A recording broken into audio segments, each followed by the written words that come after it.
আল্লাহ রাব্বুল আলামিনের কাছে এই আলোচনা অত্যন্ত প্রিয়। আলহামদুলিল্লাহ। আমরা কার আলোচনা করতে আসছি? নবী করিম সাল্লাল্লাহু আলাইহি ওয়াসাল্লামের আলোচনা করতে এসেছি। জিকরে ইলাহি যেমন ইবাদত, আল্লাহর জিকির করা যেমন ইবাদত, জিকরে হাবিবও তেমন ইবাদত।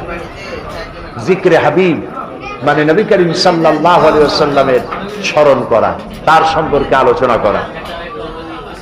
প্রিয় ভাই সব, আমি নবী করিম সাল্লাল্লাহু আলাইহি ওয়াসাল্লামের সিরাতের কোন জায়গা দিয়ে শুরু করব আমি ঠিক ঠিকানা করতে পারছি না। যেমন আটলান্টিক মহাসাগর কেউ যদি চামচ দিয়ে মাপতে চেষ্টা করে যে কত পানি আছে, চামচ দিয়ে কেউ যদি আটলান্টিক মহাসাগরের পানি কত চামচ পানি আছে এটা মাপতে যাওয়া যেমন আহাম্মকি বেউকুফি, এর যেমন সম্ভব নয়। তারপরেও বলি যে চামচ দিয়ে যদি